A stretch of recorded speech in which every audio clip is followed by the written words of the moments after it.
Stopping the Violence webinar that we've been doing for 3 years now. My name is Reverend Zachary Oliver, and this webinar has been sponsored by UPF, and I'm the Vice President of UPF. Just like to just give a little small introduction, of course, of our speaker, but why we're here. We're looking at what are most of the root causes in the violence here in America. During this course of 3 years, we've come across some extraordinary speakers that allowed us to have more insights on some of the root causes, not only the root causes, but the extraordinary prevention programs and intervention programs that are out there that are doing excellent work in reducing violence in America, but in their different communities. And I realized that in those different communities, they become silos on their own. So we felt that we're called to help bridge those silos so that we can have a national impact on the violence within America. As you always know, we have different demographics that we have to look at. What triggers people to get involved in violent behaviors. But today we have another guest speaker, and the name is Mr. Let me make sure I have everything right here. Cunningham, Gary L. Cunningham. Let me tell you a little bit about him.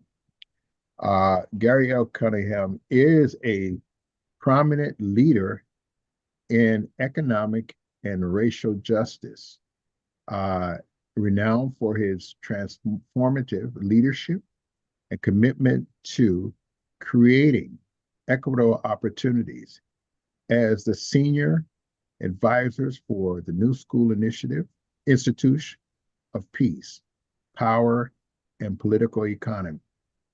Gary leverages his extensive experiences to address economic inequalities. He is currently leads as a chair of the board of Mentis Capital, a family of organizations dedicated to expanding access to capital for understanding communities. He is also plays a pivotal role as a board member of ArtSpace, America's leading nonprofit real estate developer for the arts. Wow. Gary's career spans over 3 decades across philanthropy, healthcare, public policy, education sectors. He is also recognized expert in entrepreneurship, which I'm looking to hear about that, job creation, racial wealth equity, housing and economic development, making him a sought-after thought leader, building an inclusive economy. One impressive Thank you. bio. So we're very excited to hear what you have to say in the country. Actually, your topic is really a very interesting topic, because I think when we look at violence in America, we have different racial groups, we have different ethnicities that are triggered by different things, but violence is violence. But your topic is stopping the violence, chain of violence, the legacy of slavery, trauma, and the cycle of harm. That's a very powerful title. So we want to welcome you. Thank you for coming on. And we look forward to hearing your story and what God has put on you to share in this process. Well, since you said God, let me start by saying I'm only here by the grace of God. So I just want you to know that, from my experiences, that the Spirit of the Lord has to be with us in all of the places that we travel and be a part of who we are. And that's how I was raised. I just want to thank you, and I want to thank the Universal Peace Federation. Deep gratitude for having me today, very much. And I want to thank Madeline Clark Alexander and VJ Smith for asking me to come here today. This is an important gathering, looking at these issues. And it's just an honor that so many individuals and people are committed to addressing violence and its deep-rooted causes. Now, I just want to tell you a little bit, Reverend Oliver gave you a little bit about who I am, but I wanted to add a little nuance in there. And that I have not only been working on these issues, I grew up in a low-income, ghettoized community in Minneapolis, exactly where George Floyd was murdered. That's the neighborhood I grew up in. And right on that corner is the Worldwide Church of God in Christ that I went there with my grandmother and my mother. And so I grew up in this Black tradition of community.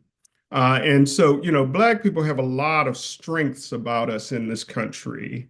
And I'm going to talk a little bit about that, but also talk about the trauma that we've suffered as well. And, as I said, I was born in Minneapolis, and the Minneapolis has become a symbol of racial injustice after the murder of George Floyd. But these issues of his murder had been perpetrated for many years. It wasn't on TV. And so people in our community suffered violence on a regular basis from the people that are paid to serve and protect us, including myself. I was definitely the victim of violence when I got into college. I was just beat up on the street for no reason. And the dehumanizing effect that this has on your psyche, whether you stopped in a car or whether you're just walking down the street and all of a sudden you get brutalized, has a huge effect on you. But I just want to talk a little bit about what I found over this period of time. And one of the things that I found is that this issue of violence is not just in local communities, it's international. I've had the opportunity to travel around the world. I've been in Africa, I've been in South America, I've been in Australia, New Zealand, and this issue of how violence is perpetrated is there. My experience is in Africa and the global South, where I saw firsthand the deep parallels between the struggles of Black men in the US and Black people in the US and marginalized communities worldwide. Whether you're in Johannesburg, Haiti, or Sao Paulo, I found the same patterns of historic colonialism, racialized economic exclusion, and structural violence continues to the present day. I was the director of planning and development for Hennepin County for about 6 years. And in that period of time, we did and VJ was a part of this study that we did looking at what was the conditions on Black men in that county. And I'll talk a little bit about that. But I had the opportunity to work on the ground with community leaders, researchers, policymakers to do this in-depth analysis of what African-American men were facing in that community. This study exposed stark disparities in higher incarceration rates, exclusionary economics, and a lack of access to healthcare and mental health care services. And these findings were not just statistics, they were a reflection of the real lives caught in a cycle of systematic oppression.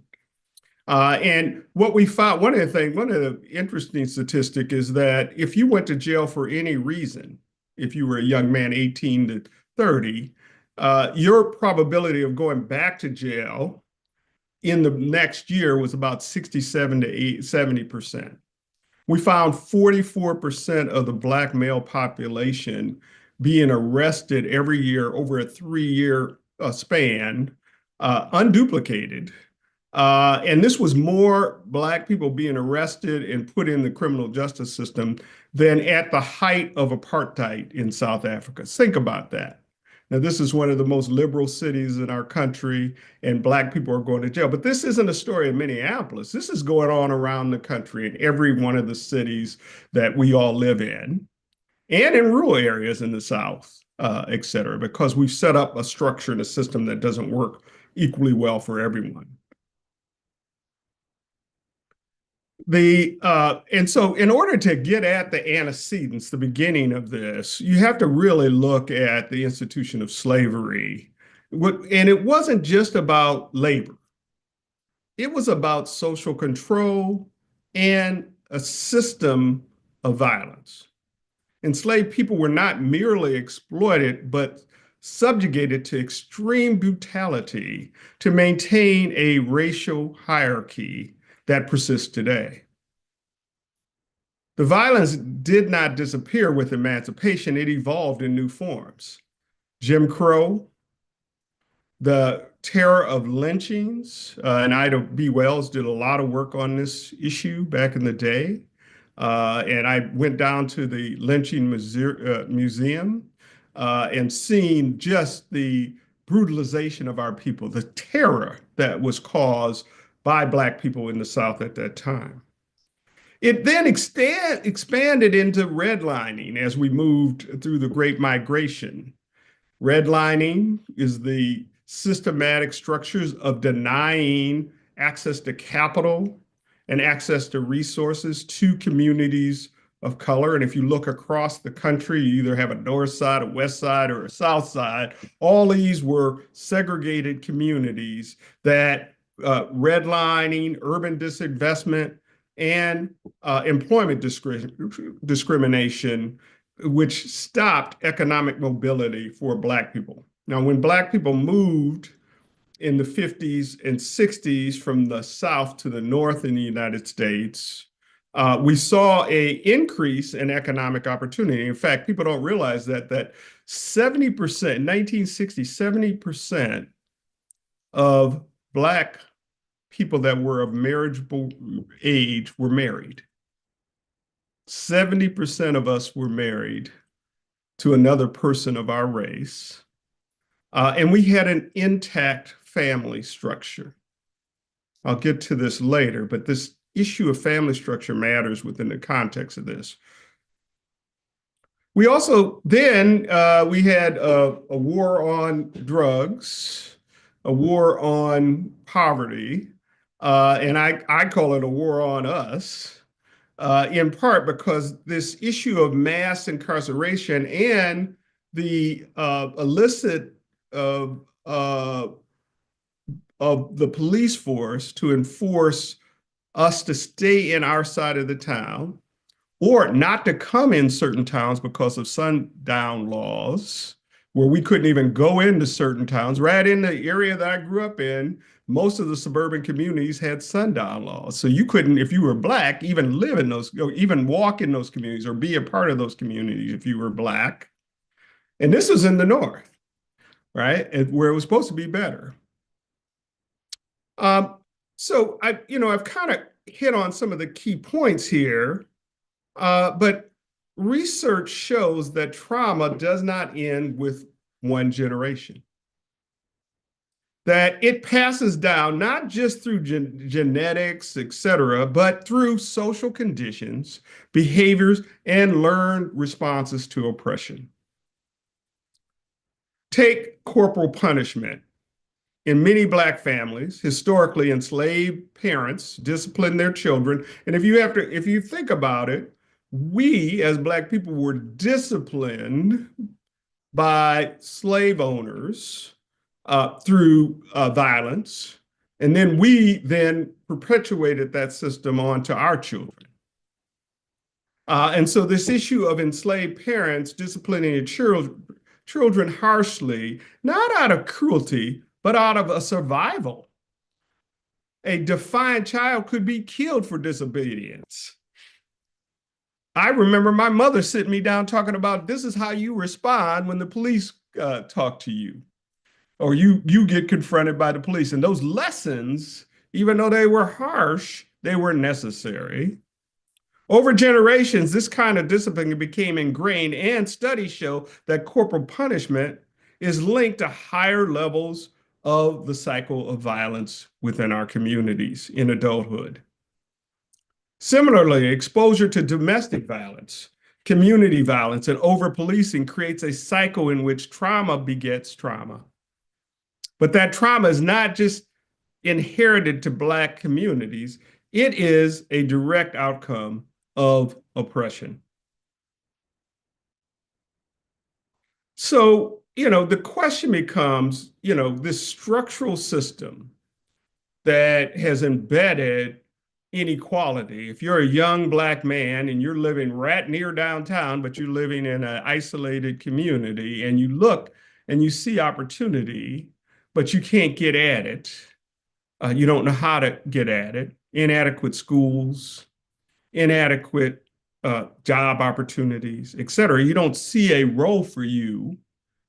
You don't see a role for yourself in this society. You don't see the opportunities, the hope, the desire to accumulate, the desire to delay gratification. All these things come into play as we think about the structures that we put in place. In part, and this is what Martin Luther King was working on just before he died, was that it wasn't just about civil rights, it wasn't just about human rights, it is about economic rights.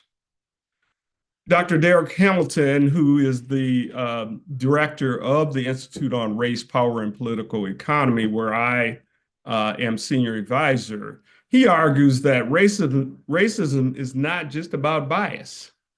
It is about the structured economic systems that subsidize white wealth through government programs while excluding Black communities.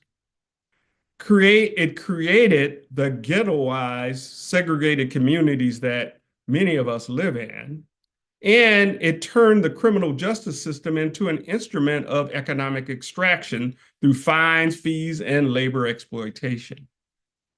The results: gun violence is not random. It is structurally predictable. Black Americans die from gun violence at 2.7 times the rate of white Americans. Young Black men ages 15 to 24 make up over 50% of gun homicide victims, despite being only 6% of the US population.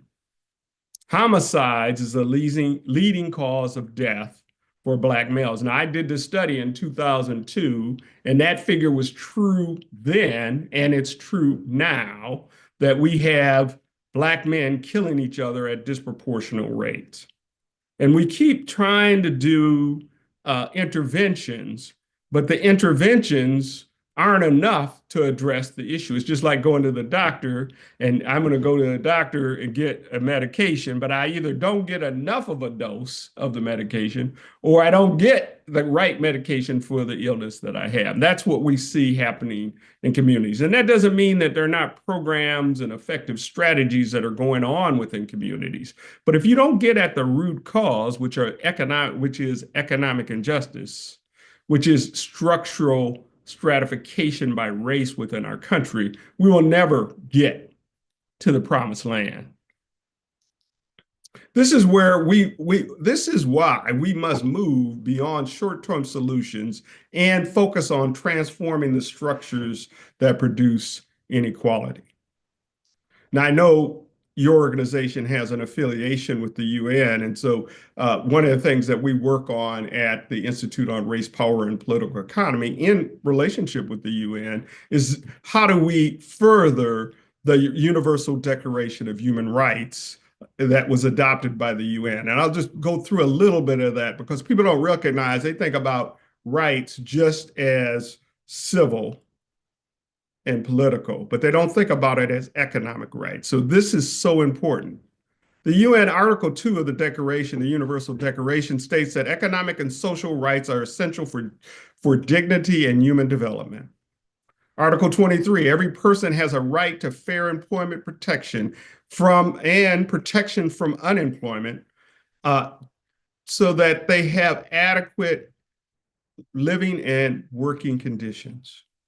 Article 25, all people are entitled to adequate standards of living, food, housing, healthcare, and social protections. These principles make it clear that economic security is a human right, not a privilege. A true human rights economy would ensure that economic security as a right, universal programs like baby bonds, where a young child gets a bond in their name, and that when they turn 18, they get enough money to buy a house. Right now, black home ownership is at 41 or 42% in this country. So we know that a path to wealth is home ownership. We know that's one of the main pathways to wealth. But for some reason, over many years, Black people haven't been able to sustain that wealth. In fact, in the 2008 recession, the Great Recession that happened in this country, there was a huge transfer of wealth from Black home ownership, and I'd say Latino and American Indian home ownership, that though they lost billions, if not billions of dollars in assets that we had at that time. So every time we move forward as a people, there's a backlash. There's a backlash to us moving forward. And we're seeing some of that backlash right now in response to what's happened with George Floyd and the movement forward that we have. So you can see throughout history that these backlashes have occurred. So number one, economic security as a right, universal programs like baby bonds, guaranteed employment, and guaranteed income and wealth building are priorities for us. A fair justice system.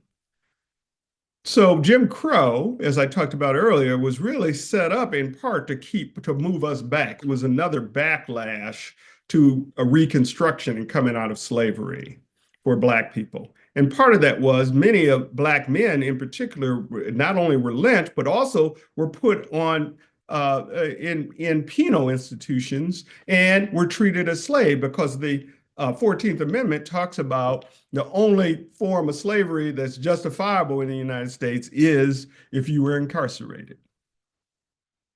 And so many Black men that weren't doing anything, had nothing to do with it, just like I was walking down the street and getting beat up by the police, were then put in incarceration centers and used as free labor to uphold the same system that we have today. And we see much of that's happening today under the whole system of mass incarceration that Black men have suffered on, and Black women in our society.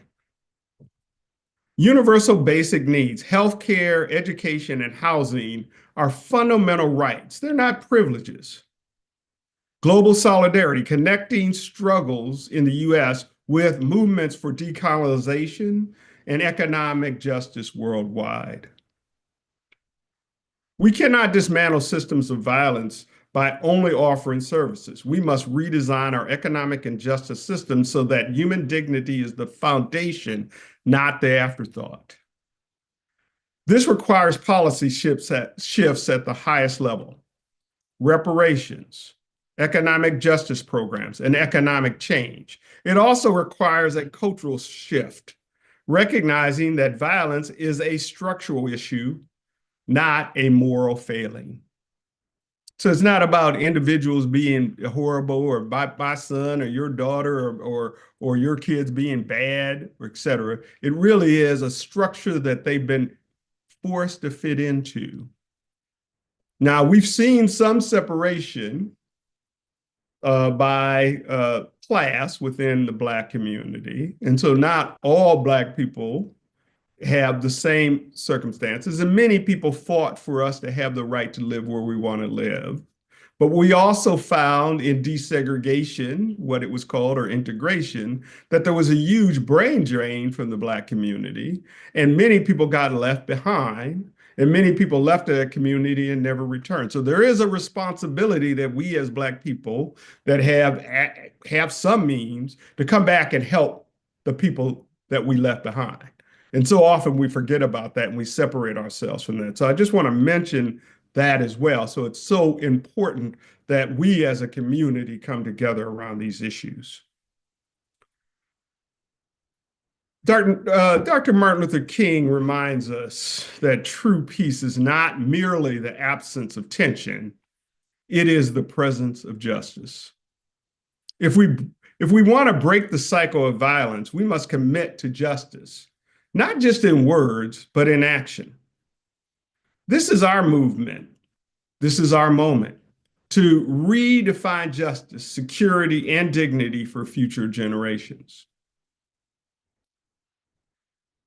So part of what I'm focused on here is not just systematic solutions. I ran a community health center for a number of years, and working with very poor people, people that were using our food shelf or using social services. And I just remember one day I walked out of the health clinic and I ran into this young man. He was there and he had just got treated and he had got shot in the arm. And I asked him, I said, how you doing? And, we got into a conversation.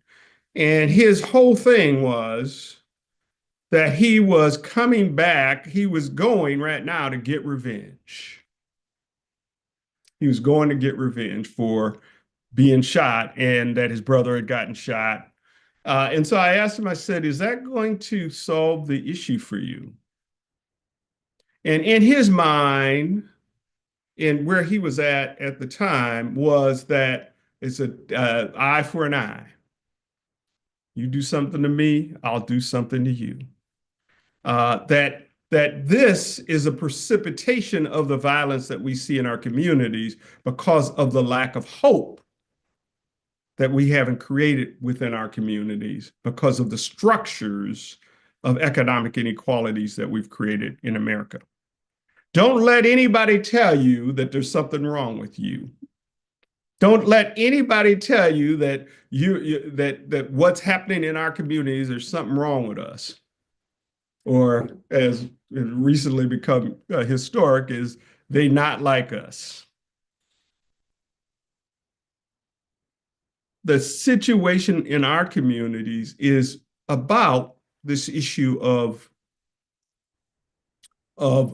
institutional systems of race being used as a proxy for inferiority.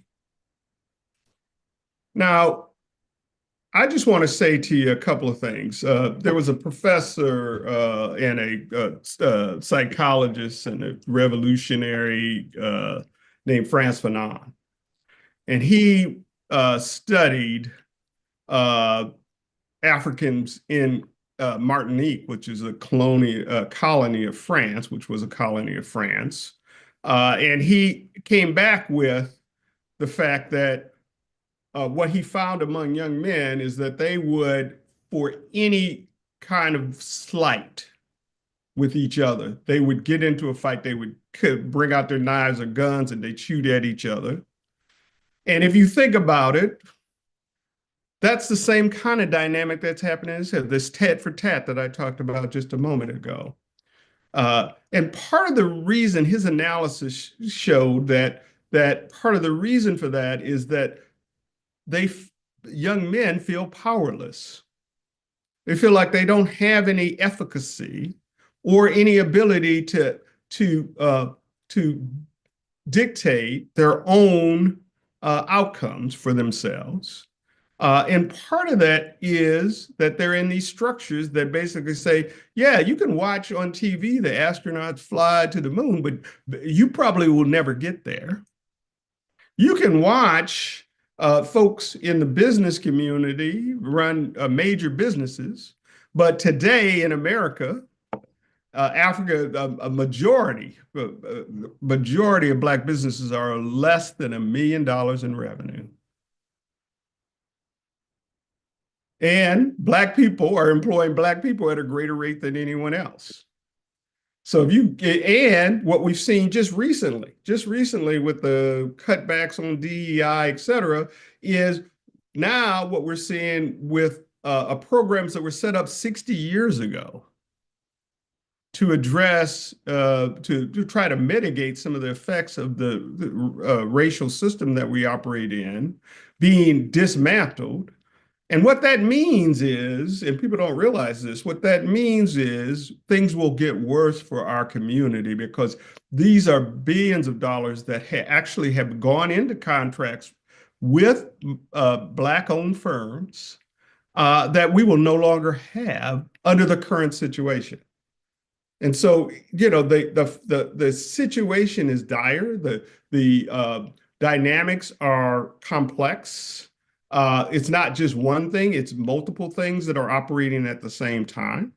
There are many folks in community that are doing great work, that are stopping the violence as they see it. They're putting their lives at risk in many situations. They're mediating between the police in the justice system and Black men. They're really trying to make a difference in their religious institutions, their faith-based institutions, their community-based advocates that are folks that are working on the ground to make a difference. And I really applaud folks that are doing this work. I've sat in many sessions with African American men where we've had group sessions together to talk about what we're facing as a community together. And I've seen the pain. I've seen them want better for their kids. I've never seen a Black person either in prison or anywhere else that says, I don't want something better for my children than the way I've had it. I've never seen that. I've seen people reaching out, trying to help each other. I wrote a book chapter in 2011, 2014 on Black fathers in America. And part of it was really looking at the misnomer about Black men being fathers. And many people don't recognize that Black men are really serving in roles as surrogate fathers. They're serving in roles as fathers all over. But the nomenclature, the talk about Black men, right? Even our former president, who I admire, President Obama, starts talking about, well, if the fathers would just stay home with their kids, we would have a better situation for those families. Well, without looking at the structure, as I said earlier, 1960, Black people had the intact families, more intact families than any other group in America. And by today, Black women are the least group to get married in America. And we have the lowest marriage rate in America. This wasn't because something different happened for Black people, it was the structure that they're operating in. People don't realize that when they put in the law that said that if Black women got what they call aid to dependent children, that Black men could not live in that home. This was a policy, and Senator Moynihan took a lot of heat at the time, but he was supported by a lot of Black academicians at the time and said, this policy is going to destroy the Black family. And it had there's still some intact Black families, so I'm not going to, paint it with all broad brush, but it did a lot to change the dynamic of family structures. And then when you add on the war on crime that started under the Nixon administration, that was preceded by the continued war on Black people that has occurred in this country under Reagan and now under President Trump. And I know this is a nonpartisan group, so I'm not going to get any partisan. I'm just telling you the facts. That in fact, what we're seeing is a devastation and total destruction. But it just didn't happen to us. It also happened to brown people in this country, and it happened to Native Americans in this country. So it wasn't just us by ourselves. So the question becomes, what do we do to break the cycle of violence? the dire situation that we find ourselves in today, the change in the zeitgeist around how people perceive race, the look at diversity, equity, inclusion as a Black uh, uh, lack of merit of programs that were designed to address historic discrimination that occurred against our people that are now being dismantled. I would call on us not just to be in programs, but we need to be in the streets protesting the current dynamics that are going on. We need to lift our voices up, no matter what our economics are, to say this cannot stand. We need to go to our community and work with these young men, but also let them know that it cannot stand, that we cannot continue to persecute and commit violence against one another in the face of what we're seeing is a total economic destruction of our community. If we want to break violence, as Martin Luther King said, and I've quoted this already, we need to be committed to justice. And justice means that we need a society and a community that works equally well for everyone, no matter what your race or color. We need to move out of a stratification economics where people are stratified based on their racial characteristics. And we need to move to a society that truly believes that everyone is equal regardless of their race and treats everyone equally based on that. So thank you very much. I appreciate the opportunity to expound a little bit on some of the ideas that I've had around these issues. But I come back to, we need to change something fundamental if we're going to change the conditions for our people. I just want, you spoke about, I mean, we can go for about another 2 hours in discussion back and forth, but I'm going to leave that alone. Well, one of the things I wanted to say is that I agree with you on almost everything that you just said, and I've also kind of voiced those things as well in my study and my understanding of what the demographics. That's why I always use demographics, but we can't exclude everyone. We have to say this is the demographics here, this is demographics here, and they have different dynamics that triggers them, and then we have to appreciate each one of those dynamics. We put it in a pot and let's heal this violent situation. However, when you speak about programs, and I'm not for non-funding programs, but I do have a question always, even for Africa. I always ask, I'm not going to tell my age, but as long as I've been on this earth, which was quite a long time, I always remember all of these programs that were set up to aid Africa. You watch the commercials, feed these hungry kids flies and everything else. And, Americans give, and they give. But when I went to Africa and I spent a lot of time in Africa, I said, after all them years, where is the money go? Where you see sustainable and true measurable change that you are talking about, that America should uphold to that change. And when I look at all these programs, that the money over these 60 years or whatever for our programs, of course, there is a segment of people who have benefited in our community.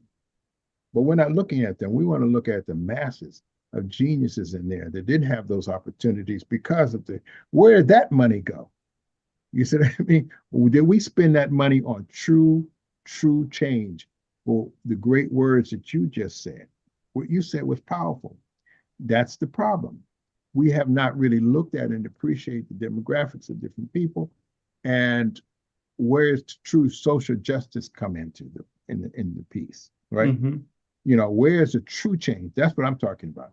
Because we can criticize all the other, but I'm looking at true change. And this is where, even with Stop the Violence, where's the true change come that we can look at and we can use not word, what I don't like the word, I like the word sustainable, but I like to put a predicated on, a word after that, sustainability that you can finally measure, right? Hmm. Let's measure this thing. You know, we've been going and looking at it, putting programs, we can't measure anything because our kids are still out there, dysfunction, not healed yet, not looked at the situation. So I'm just talking about a specific demographics that you were just sharing with. So I agree with you 100%.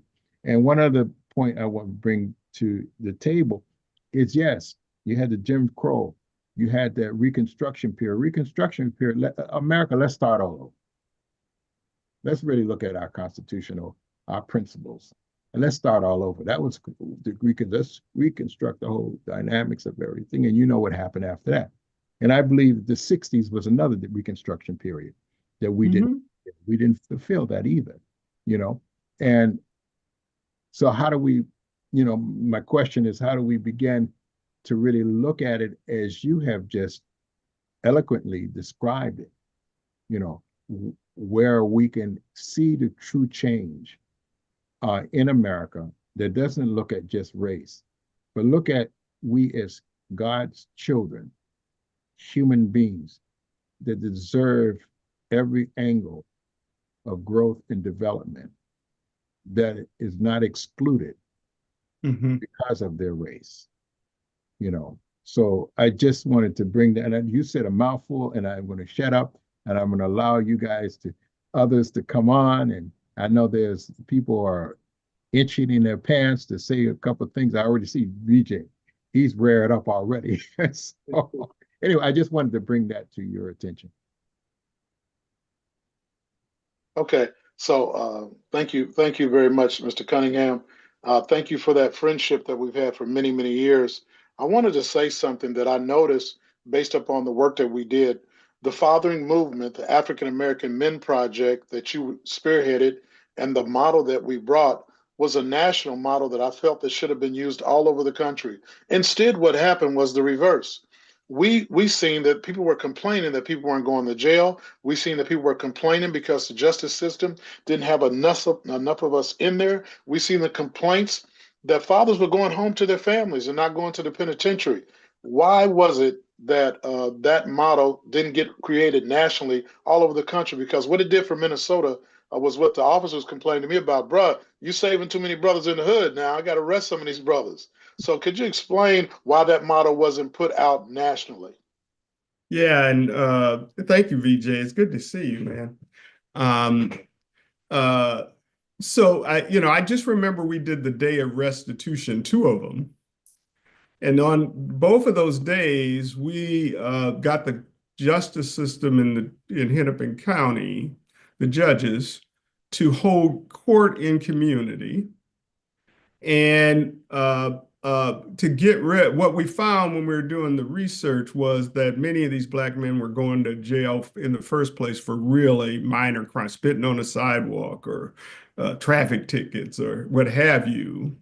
And as I said earlier, they would go back to jail for a higher crime in the next year, and then they'd be in that cycle. They'd never get out. It's like the Roach Motel. You never get out of the criminal justice system. Very few get out once they get in. And so we did this Day of Justice. We convinced the judges to come into the community. Thousands of people, BJ, you remember this? Thousands of people showed up and got their sentences wiped off the records. And then they had to go in our community and do community service, right? Meaning, they had to help out the churches and the community centers. They get, we had folks lined up to bring them in, clean up, all that kind of stuff. And thousands of people participated in that both years. What happened was the jailhouse stopped being full. So all of a sudden, you had the ripple effect of letting folks redevelop their lives or reconstruct their lives, had an impact on the county's ability to pay its bills for this jailhouse that they had just built. And there was all kind of pushback from folks. Now, it was replicated within some of the counties within Minnesota, that model, but it got huge pushback, mostly from conservative folks that said, well, these people aren't living out their sentence or whatever, right, et cetera. And the next year, without explanation, I went and met with the judges personally. They cut the program off. Right now, here, all the things they said they wanted were happening. People were getting jobs. They had their records taken away, et cetera, et cetera. Things were starting to transform in community. And there was a lot of other stuff going on at the same time, but this was one of the things. And all of a sudden, none of these people were able to continue that type of intervention. That intervention struck at the core of part of the problem because you create a justice system that's over-policing Black men, right? You put them in jail for minor crimes, and then they end up getting incarcerated and being in that system and becoming more lifetime criminals, if you will, that need intervention, et cetera, instead of them saying that. So I just use that as an example of, well, why wasn't that replicated, right? Now, I did work nationally with the Black Men's Project, and there's a number of folks that have been working on that. But every time we make some progress, and it's what you call a wicked problem, right? And wicked problem in sociology is there's no clear definition of what you're trying to solve for.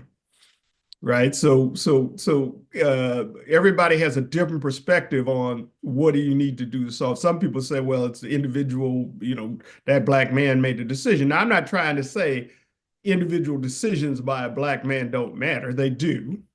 Right. If I'm going to go out and knock an old woman on the head and take her purse, right, that is a decision that was based on no moral understanding of the implications of what I'm doing. So I'm not saying that we don't have any kind of discipline or consequences for illegal activity. That's not what I'm saying at all. I don't want anybody to misconstrue that, because that young person that did that had something go wrong earlier in their lives. Right? They didn't learn, hey, what the consequences. I mean, there was a number of things that went on. But our current system is punishment. Right? Instead of bringing them to emotional intelligence about what the consequences of their actions are. Right? And so we have a current system that is, and I was associate superintendent at Minneapolis Public Schools. And in that experience, I did the analysis. We had kindergartners that Black children in kindergarten were being expelled from school at huge rates, right? So you're a kindergarten, you expelled from school. How does that translate later in life, right? Or the school system was the #1 perpetrator of folk going to jail for truancy, right? So, so this whole structure and system, right?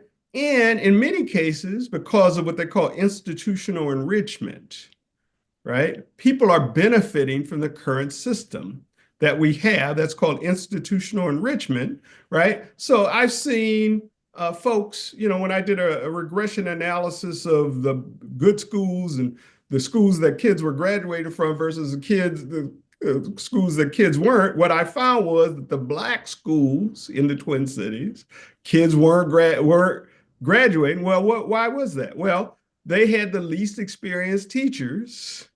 And the most experienced teachers were bidding out and going to the schools where there weren't problems, right? So instead of taking the most experienced teacher and put them where they needed, we were taking the most experienced teachers and putting them somewhere else. And so you ended up with a system that it was white schools and Black schools. And then when you looked at the resource allocation to those schools, right?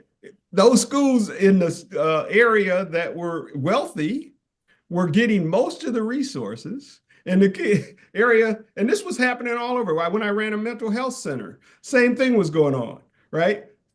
Kids were coming in for like a 45-minute treatment session, and we put them back into the mess that they came out of, and that was the solution. But most of those resources that were meant for what I call my kids were going to more wealthy white areas to take care of their kids. I would Right? like, I've seen this. So anyway, I don't mean to go on, but the reason why it doesn't happen is because people are benefiting from the current system, and those people have a lot of strength. so I would like to, thank you so much, VJ. Just real quick, and then anybody else, I was in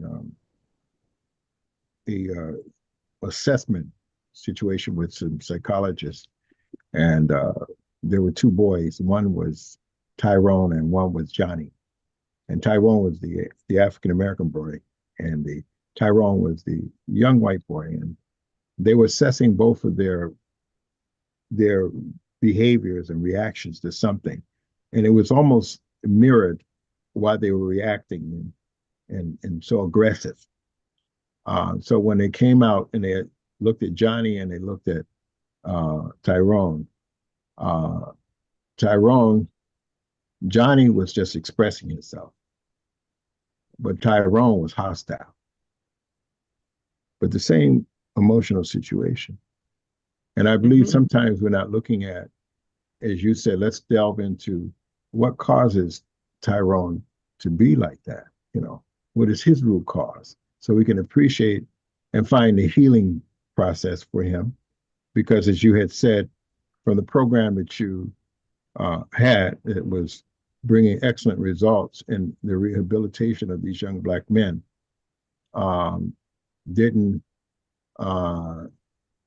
Because they were being appreciated. They weren't born criminals, but they became criminals because of extenuating circumstances in their environment that we have to look at for the healing process, I believe. In different demographics, everybody's different, different demographics. So, but I really appreciate both of you and what you're trying to say. So I just wanted to open up the floor for anyone else. Thank you, VJ. And because me and VJ have discussed that particular program for a long time. So I want to thank you so much. Anyone else have something to say? Dr. Yes, well, greetings. Hi. Greetings, everyone. Brother Cunningham, it's so good to see you. And I want to thank your parents. I want to thank your parents for your sovereign foundation, because that speaks to your body of work. And I hear your passion as you're speaking. So I thank your parents for your rearing, your raising for where you are today. That's one thing. You talked about the systemic oppression. And it kind of speaks to VJ's question when he said, why didn't that program go national? I think you've made it very clear. And soon as he said it, I picked up on it. And I know that we don't think about it as a whole, but these prisons, when these prison systems are being built, it's about that economic resource that's going to be funded through that revolving door, or through those guys being housed, or it's a economic resource. And in speaking to that, and Reverend Oliver, he always says, each demographic is different. So we know that different problems, different resolves, things just don't always line up, that if it happens over here, it's going to happen over there. So collectively, as we speak throughout the nation, is there one commonality that we can use moving forward that's applicable in every situation? That's interesting. That's an interesting question, Interesting question. Dr. Clark. I'm not sure there is a magic bullet.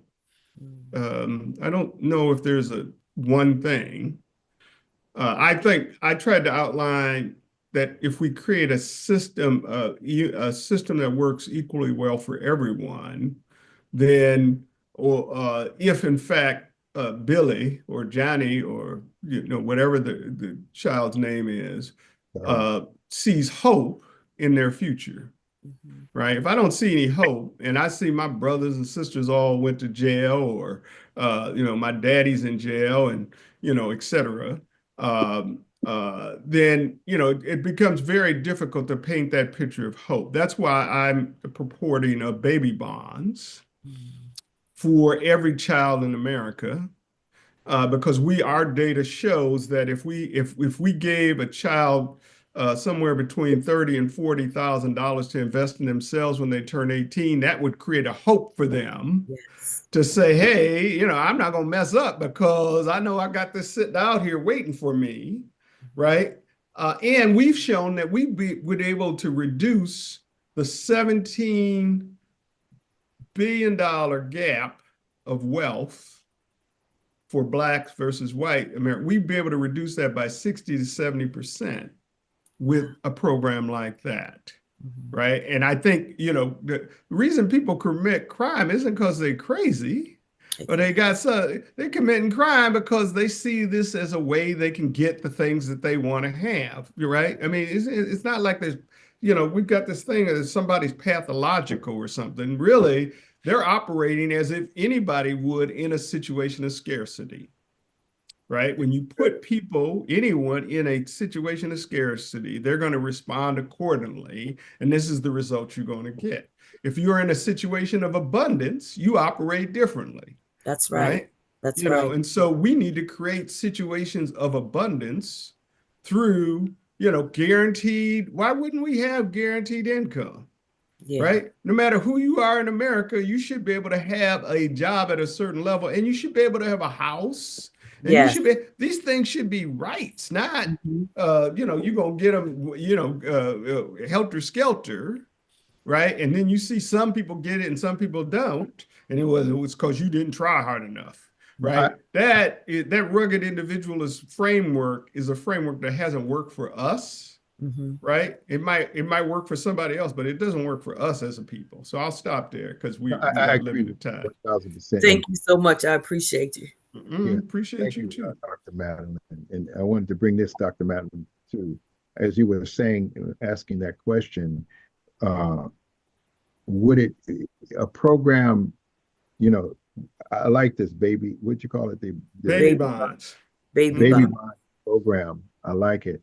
That there needs to be an addendum to that baby bond program that would say in a clause, in order to get it, there needs to be a family discussion on what it really means within the family. Because I think even demographically, African Americans do not sit and talk about economics and in the Wall Street over dinner, like maybe just white Americans do. So it's just not a conversation. I think addendum would help, even so he doesn't squander that when it comes, but also allow him or her to understand the economic dynamics for longevity in their development process. What do you think about that? Well, number one, Connecticut has a baby bonds program. Washington, D.C., where I live, has it, or just beginning. And in California, they also instituted a baby bonds program there. In Connecticut, they require financial education as a part of that so that you just don't get the money and, et cetera. But the key to baby bonds is that you can only use the money for wealth building activities. So you can't just spend it on getting your car or whatever. You have to buy a house, right? You have to, et cetera. And so, yes, I would agree. Getting to these family discussions and putting it on the table in the family situations matter. But everybody grows up in a different context, right? Meaning, so, some of us were fortunate to have caring adults in our lives. Some people don't have that, right, in our community. Because if you look at the demographics, if we've got 80% of our kids are being raised by a single parent, Black women are the structure of our family right now. They're holding us up, right? Then you may not have that kitchen table conversation because that person is working, right? And they might get some federal sub. They might get some kind of medical supports or other kinds of supports, but they still ain't making enough to make it and to do that. So I'm not saying that's not possible, and I'm saying you're right, but given the current structure, and it will take years, right? We didn't get here, as I said, 1960, we were doing actually fairly well in terms of our economics in some respects. Actually, in some ways, better than we are now, and our family was intact. So it took, here we are in 2025, right? And we're in this situation. So it will take years. So we got to think long term and big, right? Think about it.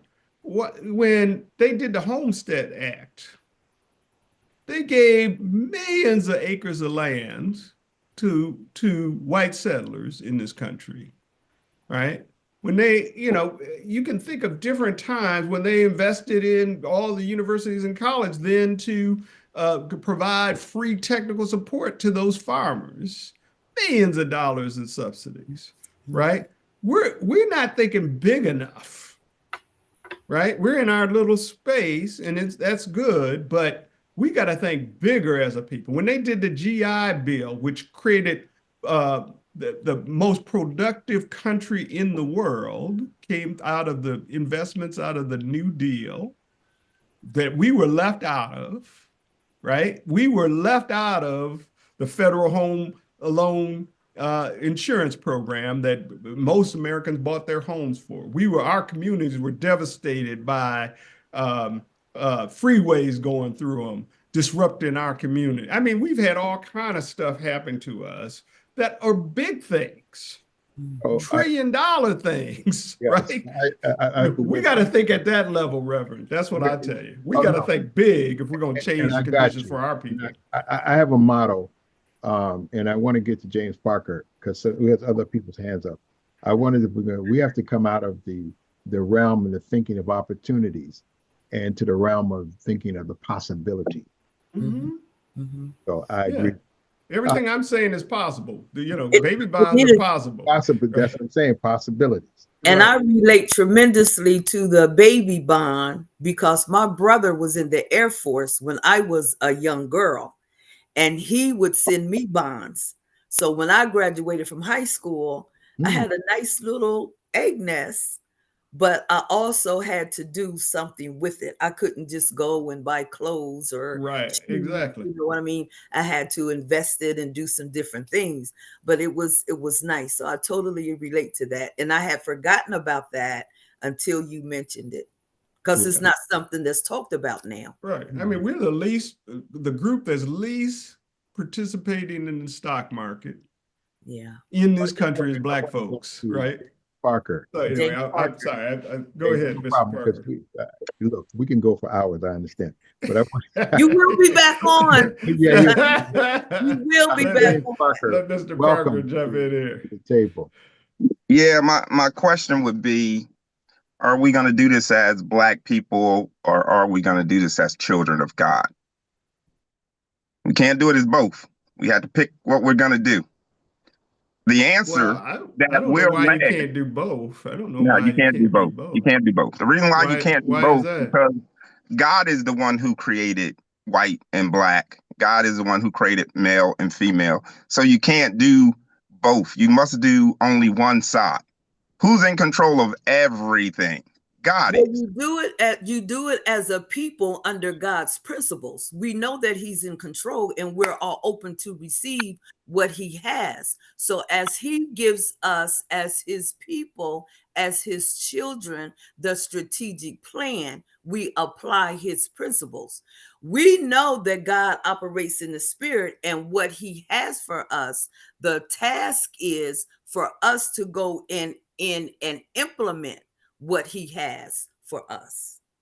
And also, what I want to add too, Dr. Oliver, what I want to add too is that we use God as a template to create that model that changed many men's lives in the community that were being destroyed by the justice system and other things, drugs and the rest. We use God's model. God gave us that model for the African American Men Project. And so we use that model, but that model was destructed by other people that came in and said, wait a minute, our prisons got to be full, our jails got to be full. So yeah, we use God to do that, but then the enemy came in and destroyed it.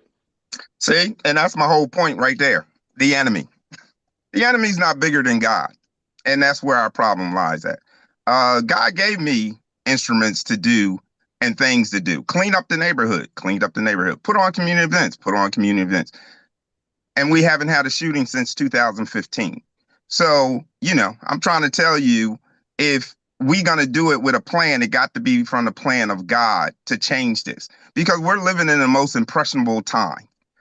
Our people, period, are in under impressions. That's why you have this word now that's flowing around, influencers. Everybody's influencing somebody, but God should influence us the most. And if we trust and believe in him and we actually listen to what he tells us to do, he will give you the blueprint and the model, and it shall be done. Listen, the county, the government, city officials, they all come and say, what you did changed this area. That what you did changed this area. So I'm not going by hypothetically speaking. I'm not going by anything like that. I'm trying to say, here's a blueprint that we can go by. First, clean up the neighborhood. That is simple and basic. Clean up the neighborhood. What's next? Bringing the community together. Why? By having events where we can sit outside and eat, we can dance together, we can do all these things together, and it changes the whole community. And then also bringing in food. Bringing in food. We give away food 7 days a week. We give away clothing 7 days a week. We give away 7 days a week every day. So it's not on somebody else. It's on God. Because here's what God said do. If God said do it, God got to supply it. God got to make sure that it happens. We don't raise money. We don't look for grants. We don't look for, and the reason why we don't look or ask for money, because God has everything. You don't suddenly hear something from God and leave God and go try to get it for yourself. If you stick to his plan, you'll see his plan, and you don't got to worry about everything else. I'm just saying, come visit me. Come visit me so I can show you, not tell you, but actually show you what has been working for the past almost 10 years. We're going on 10 years. And in That's that, fantastic. in that That's process, fantastic. can you take that same model out to Bear, Delaware at Sparrow Run? Is that the need of that community? And that's what we're getting to, the root causes, because the dynamics are different. I understand what you've done. I commend what you've done. And, you know, I've worked with you on what you've done. But what we're just talking about is how the dynamics is different in different communities. We always want God as the blueprint. That's why we're able to show up here, because God had a blueprint for stopping the violence and for this platform to be a collaboration of silos to move forward. So we're on the principles of God and what he's doing. But like Mr. Cunningham said, there's not a one-shot deal or one bullet or one fix for everybody. But if we get in there and work together and see what the needs are, now we got something moving forward. But here's I what want to add to it. Let me just add what you. Can I finish? I mean, I keep getting. No, I want to add something to what you said. I just want to add something to what you said. That's all. I just want to say that me and Gary Cunningham spent over 30 years cleaning up streets, cleaning up communities, doing everything that you're talking about. What we're talking about is when you get to the bigger entity. That's all. So we understand what you're saying. I did that. I'm 70 years old. I'll be 70. I've been doing it all my life. Come from the streets to the streets, did all that. I'll come see what you're doing, but I've done it. And so all we're saying is that when you get into those areas, where you start emptying those prisons, you start emptying those jails, there's a problem. And so we have to figure out how to solve that. And that's what we're working on. And that's what we're talking about. So what you're doing, man, I commend you. God bless you, bro. Keep doing it. And all I'm sharing with you is the fact that that came out your mouth, the enemy. See, I don't operate on looking for the enemy. I don't operate on looking at the enemy. I don't even give the enemy the word of excuse. So that is the difference. That is a different method. Even when you think about Parker, I would just like to, I don't want to, this is not a debate. Right. No, hold it. I'm the director of this here. This is not a debate. I don't want to go into the debate. I bring people on to express what they have done and how they do it. And you have come on and expressed how you do it. And I just want to honor that and then move forward. I don't want to go back and forth. This is not a platform for a dialogue of discussion and rebuttals. That's all I just want to say. So I appreciate what you said. I want to give Gary Cunningham, thank you so much for bringing your perspective, because as she said, we come together to look at the different perspectives to get those silos that are by themselves and bring them together. And whatever is not, doesn't need to be in it, we can exclude that. But I think you have some valuable things. I think James have some valuable things to bring to the table. Everyone, we have police officers. We have both white, black. All people have come on, and they were all extraordinary. Yes. And all my platform wants to do is how do we bring them all together and appreciate the different perspectives that come together to bring a national impact.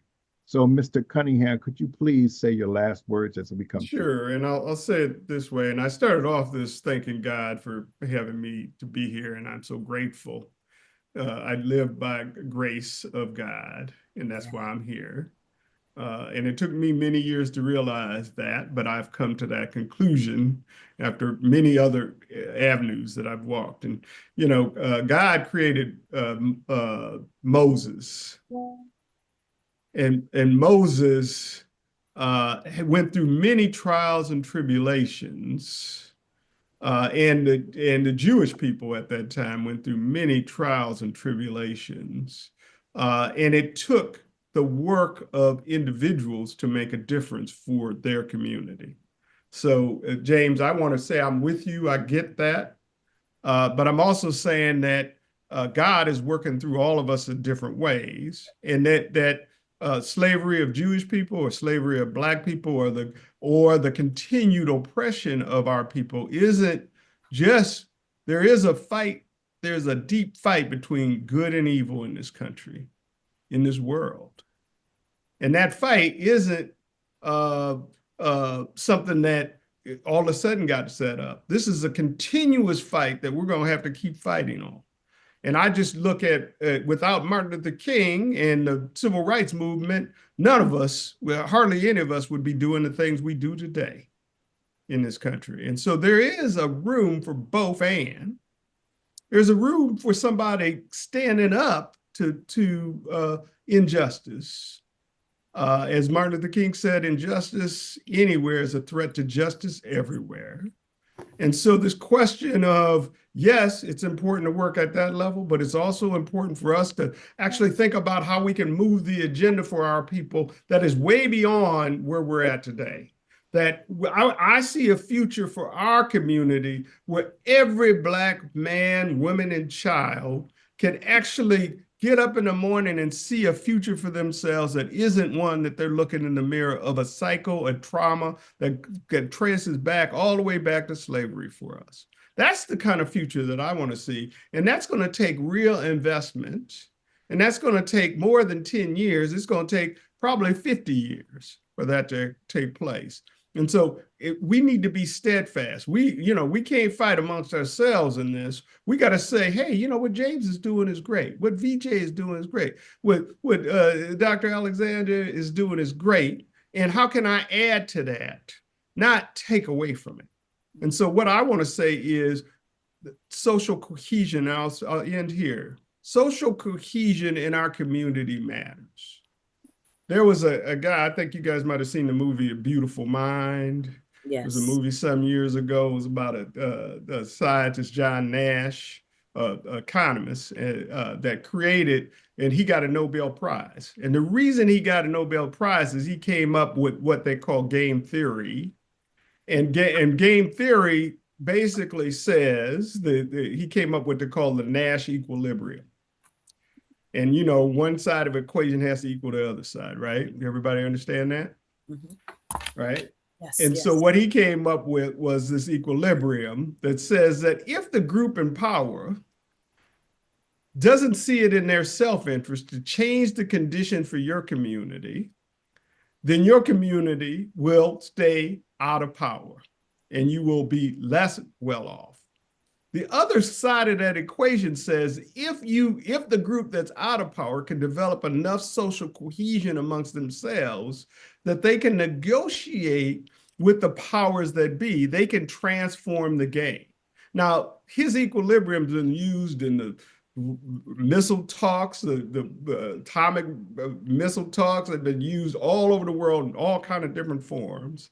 And it goes to this, that we need to have unity among ourselves, even if we disagree on minor points, that we need to build social cohesion among Black people. It's the networks that we operate in.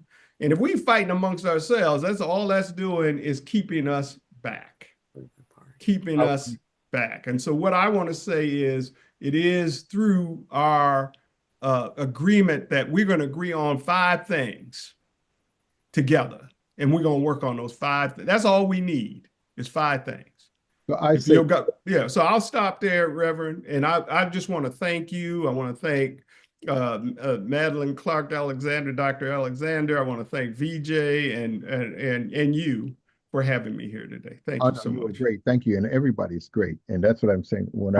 That's why we are even having a conference that is coming up, because we want to bring in the different angles that are excellent, you know, and they're from Black, white, Asian. Mm-hmm. We've had Hispanic, Native American Indians, police officers, police chief, mayors of cities have come on, and it's just extraordinary. Just touch your heart, you know. Oh yeah. So we're really thankful that you have come on and shared your hopes and your strengths that can contribute to the larger pot. I would say how I look at it, if I'm using the word the Black community, if we can heal for something greater than our race, right? Mm-hmm. Mm-hmm. That's powerful. That's how I look at it. Mm-hmm. How can we heal for something greater than our race? That's correct. So I'm so happy that you have come on. By the way, I'm in Washington, D.C. as well. I heard you say. Oh, well, we should have lunch. Yeah. Oh, what church are you at? Well, you know, I'm with the Family Federation, and I was the Capital Church pastor, but now I have an office here in the Washington building, other things. I'd love to have lunch with you. I'd love to sit down and break bread with you. Absolutely. Washington, D.C. Yeah, he's here. So thank you so much, VJ. Thank you so much. James, we love you. We know you're powerful. I just want to let you know. All right, that's my brother. Yeah. And Madeline and everybody, I know that Daryl Franklin, I know he had a whole bunch to say, but we'll get him on the next go around. And I want to thank everyone who's come on. I look forward to, forward to that lunch, Cunningham. Hey. God bless you, everyone. Take care. Thank you, everyone. God bless you. Love you, brother. So much. Appreciate everyone much on love. here. Thank you so much. Good to see you again, Mr. Cunningham. I appreciate you. Thank you, VJ. Keep them coming. Keep them coming. All right. All right. All right. Take care, everyone. James Bye-bye. Parker, talk to Thanks you so soon. much. God bless you. God love you. God love you all. Take care. Thank you. God bless you. Thank you again. Awesome. Yeah. Daryl, we have to do a private conversation between me, you, and whoever be available. We might have to just set some up so you can give your feedback, because I know you had a lot to say. Oh, I'm learning a lot just by oh my goodness, just by being a sponge. Yes, we receive so much information. Yeah. And to be able to glean and process and have those aha moments to say, oh, okay. And you can, you have an ideal, but it helps to put all these little pieces together. That's it. Yes. So God bless, and I'll see you next week. Okay. Looking forward to it. All right. Take care.